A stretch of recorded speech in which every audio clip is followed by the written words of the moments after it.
Hey YouTube, Bird Billy here. Hey, today I want to talk to you about the Milwaukee Tick. It's a GPS tracking device for your tools and equipment. Now, when I first saw this in the store, I was like, wow, that's awesome. Finally, time they got around to doing this. In my head, I'm thinking this is something I attach to my tools and then I can track it on my phone and find it on a job site. That's not quite how it works. I had my eye on these. I was going to buy a 4-pack. They had them for $100. Right around Father's Day, they dropped the price down to $10 on the individuals. They still kept the 4-packs at $100. I don't understand what was going on there, but I grabbed a couple of the singles thinking I'll try this out. So my game plan was I'm going to attach it to my dog. Before I did that, I put it out in my yard and then I reported it lost and then waited till it kicked back to tell me that it found it. That's not an immediate process. And then on top of it, when they say they found it, it's like an aerial view that probably covers acres and acres of land. It shows that somewhere in that area they have found your lost tool or equipment. Here's my problem with this.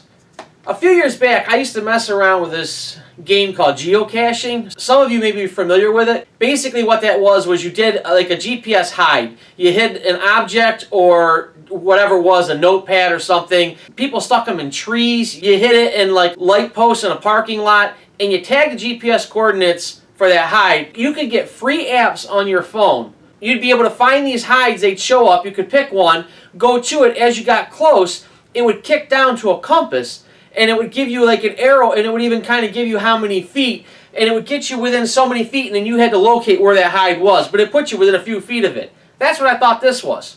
This isn't what they're doing. Basically, this tick here has a battery in it and it reaches out looking for people that would have a phone with the OneKey app, which is the app that you download when you get one of these. This whole system relies on people with OneKey apps walking by your lost or stolen tool. I get the point, and I think this works like in a big job environment. Say a large company that's doing hospitals and big buildings and whatnot, and they've lost a job box, and they're trying to figure out where job box 10231 went, and they log in and they find the tick, and it's showing it's over at, St. John whatever hospital. Well, then we can stop over there and locate our job box.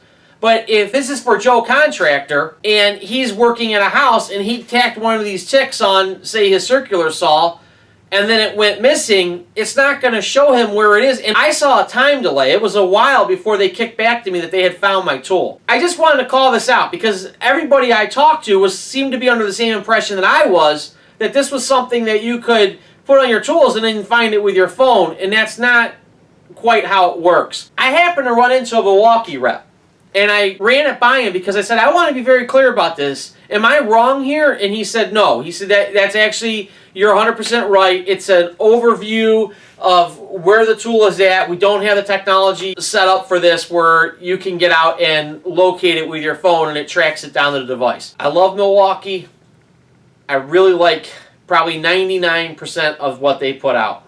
But I have to tell you guys on this one, unless you can find a way that makes sense for you, I'd say hold off. Don't get into it yet.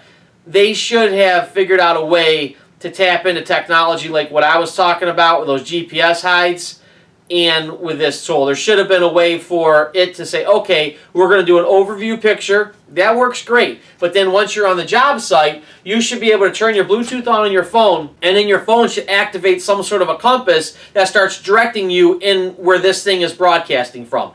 Even if this has a 50 or 100 foot range, at least you can bump into that 50 or 100 foot range. Hopefully if you're walking around the job site, boom, pick it up and then it takes you in. In this day and age, I just don't see that being much of a stretch. I think they should be able to figure it out. Hopefully they do, and maybe that'll be version 2.0. So I would say wait for version 2.0 on the Milwaukee Tick. As always, I hope you found this helpful, and I'll see you in the next video.